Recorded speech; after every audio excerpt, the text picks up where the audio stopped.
आज जो बात कर रहा हूँ ये कोई नई बात नहीं है। काफ़ी 1-1.5 हफ्तों से ये पूरे न्यूज़ में छाया हुआ है कि दिल्ली में गहरा गया है बिजली का संकट। अब सारी दिल्ली, आधी भारत की जो सिटीज़ हैं वो अंधेरे में डूब जाएंगी क्योंकि ब्लैकआउट होने वाला है।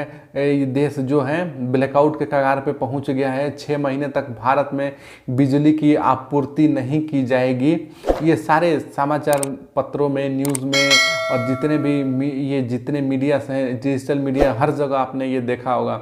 ध्रुव राठी भी इस पर वीडियो बनाया है, लोगों को बरगला रहा है झूठ बोल के। उसका तो हमेशा से ये सही रहा है कि हमेशा झूठ ही बोलता है, वो प्रोपोगेंडा ही क्रिएट करता है क्योंकि उसको एक वीडियो बनाने के लिए 30 लाख रुपए मिलते हैं। ये पहले खुलासा हो चुका है।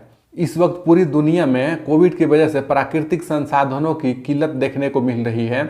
पूरी दुनिया में ये ऊर्जा संकट एकदम गहरा गया है।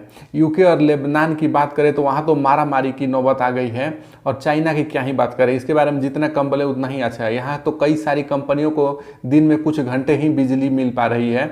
यहाँ के हालात इतने ख़राब हैं कि पावर शॉर्टेज आम बात हो गई है और कई सारे कंपनियों को तो बंद करना भी पड़ गया है। लेकिन अगर भारत की बात करें तो भारत इन सब के बीच सकुशल खड़ा है क्योंकि भारत के जितने भी ये कोयला आपूर्ति होती है वो भारत के खुद के खदानों से ही निकलता है, वो दूसरे देश पे निर्भर नहीं है। और यही भारत की जो सक्सेस है, इंटरनेशनल मीडिया को बर्दाश्त नहीं हो रही है, जो भारत की प्रगति को देख नहीं पा रहे हैं, वो इस तरह के कृत्रिम संकट उत्पन्न कर रहे हैं हमारे देश के विपक्षी और लिब्रांडुओं की मदद से। वो ठीक वैसे ही जैसे कि इन्होंने कोविड की दूसरी लहर में किया था, हॉस्पिटल्स में बेड की कमी को लेकर और ऑक्सीजन सिलेंडर की आपूर्ति को लेकर इन लोगों ने इसी तरह से डर का माहौल क्रिएट किया था और ये सब इसीलिए किया जा रहा था कि भारत की पूरी दुनिया में बदनामी हो। आप पूछो कैसे? वो ऐसे कि आप इस फाइनेंस टाइम की जो रिपोर्ट है उसको देखिए। इसमें बताया गया है कि चीन में ऊर्जा संकट तो है लेकिन भारत की स्थिति भी बहुत खराब है, और ये रिपोर्ट 10 दिन पहले आई थी। मतलब कि अगर ये ऐसा था तो अब तक तो भारत को अंधेरे में डूब जाना चाहिए था, क्योंकि इस रिपोर्ट को किए 10 दिन हो गए हैं और इसमें दावा किया गया था कि जो भारत में कोयले का स्टॉक है वो सिर्फ 4 दिनों के लिए बचा है थर्मल प्लांट्स के लिए। उसके बाद थर्मल प्लांट्स को कोयले नहीं मिलेंगे और फिर बिजली की उत्पत्ति नहीं होगी, फिर भारत अंधेरे में डूब जाएगा। लेकिन अभी तक ऐसा कुछ हुआ नहीं। और इसी तरह के फेक और भ्रामक न्यूज़ अल जजीरा और बीसीसी में भी छापा गया था, और इन सब में एक ही कॉमन बात है कि भारत में सिर्फ कोयले का 4 दिन का स्टॉक बचा हुआ है। अगर ऐसा था तो अब तक तो भारत में त्राहिमाम मच जाना चाहिए था, लेकिन ऐसा कुछ हुआ नहीं। तो फिर बार बार ये संकट की बातें क्यों बताकर लोगों को परेशान किया जा रहा है, उनके दिलों में डर बैठाया जा रहा है। लेखों में ये भी बताया गया था कि जो भारत के खदाने हैं वो बंद होने के कगार पे हैं, लेकिन क्या सच है इसके बारे में हम बात करेंगे। तो आपको जानकर ये हैरानी होगी कि ये जो कोयले का संकट है ये कोई नई बात नहीं है। ये भारत में हर वर्ष होता है। जब भी वर्षा ऋतु आती है तो जो खनन का कार्य है वो धीमा हो जाता है। तो लेकिन इस बार जो नुकसान है वो कुछ ज़्यादा हुआ है, क्योंकि जो इस बार बरसात है वो कुछ ज़्यादा हुई है और ज़्यादा दिन तक हुई है। और यही बात केंद्रीय ऊर्जा मंत्री भी समझाने का प्रयास किए थे, लेकिन कोई सुने तब ना। लेकिन इसके बावजूद ये जो खनन का कार्य है वो पर्याप्त मात्रा में किया गया है, और बरसात अकेले जिम्मेदार नहीं है। कोविड की दूसरी लहर के बावजूद भारत का जो अर्थव्यवस्था है वो अप्रत्याशित रूप से बढ़ा है, और जिसकी वजह से ये जो भारत में बिजली की उपयोग है उसमें वृद्धि हुई है। अगर उपयोग में वृद्धि हुई है तो बिजली की जो मांग है और उत्पाद है उसमें भी वृद्धि होगी, ये स्वाभाविक है। इसका असर ये हुआ कि 2019 के मुकाबले अभी इस वर्ष जो बिजली की खपत है उसमें 20% की वृद्धि हुई है।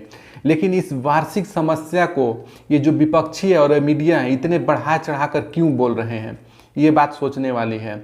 और ये केजरीवाल सरकार जो है, आप उसकी जो पार्टी है, इसने तो 2019 में ही ट्विटर के माध्यम से ये लोगों को जानकारी दी थी कि उन्होंने दिल्ली में कोयले के उपयोग पे पूर्ण प्रतिबंध लगा दिया है और उसको मॉड्यूलर स्टेट घोषित कर दिया है। फिर अभी अब देख रहे हैं कि उनका आर रोना शुरू हो गया है कि दिल्ली में सिर्फ 4 दिन का कोयला स्टॉक बचा है और हमको कोयला चाहिए, नहीं तो आउटरेज का खतरा दिल्ली पर मंडरा रहा है।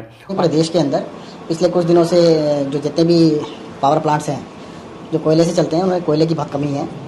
दिल्ली को जिन भी पावर प्लांट से बिजली आ रही है सभी के अंदर जो कोयले का मिनिमम स्टॉक 1 महीने का रखना होता है, 30 डेज की बजाय कम होते हुए 1 दिन का रह गया है। तो कोयला बिल्कुल नहीं है किसी के पास भी। और जितने भी पावर प्लांट्स हैं, कोई भी पावर प्लांट आधी कैपेसिटी पे भी काम नहीं कर रहा है। और आधी कैपेसिटी पे काम नहीं कर रहा, उसको एक दिन का कोयला नहीं उसके बाद आधे दिन के लिए भी, जबकि कोयले का स्टॉक कम से कम 20 दिन से 30 दिन का होना चाहिए। ज़्यादातर प्लांट्स में 1 से 2 दिन 3 दिन का स्टॉक बचा है। जर्जर में 1 या 2 दिन की कोयला है उनके पास आज की स्थिति में जी, और ऐसे ही आपके दादरी में भी 2 दिन का है। और 10 दिन होने के बाद भी इनका 4 दिन वाला खत्म नहीं हुआ। 4 दिन का कोयला था भाई, 10 दिन हो गया, अभी तक कुछ हुआ नहीं। क्या किस दुनिया में जी रहे हो यार। इनकी हाय तौबा के बाद केंद्र सरकार ने कॉन्फ्रेंस करके दिल्ली की कच्चा चिट्ठा जो भी है वो सब खोल दिया है।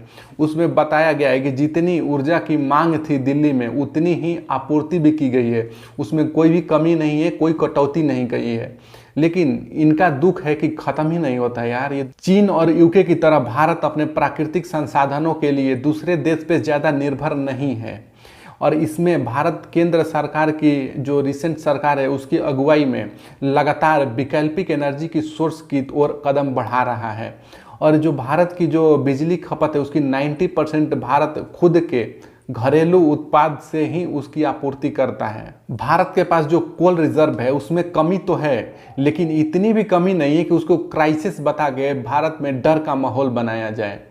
जो कोल इंडिया है उसके पास 400 लाख टन कोयला है जो कि 24 दिनों के लिए पर्याप्त है। कुल मिलाकर निष्कर्ष यह है कि कोयले के संकट की जो बात है वो तो दूर की बात है, उसके कारण होने वाली बिजली की कटौती की अफवाह भी एकदम कोरी बकवास है। ये जो है अफवाहें फैलाई जा रही है वो सिर्फ भारत की छवि को खराब करने के लिए फैलाई जा रही हैं। जुड़ने के लिए आभार। आप हमारी मदद कर सकते हैं, हमारे वीडियो को शेयर करें, लाइक करें और सब्सक्राइब भी करें चैनल को। बस इतनी ही मदद चाहिए आपसे। धन्यवाद।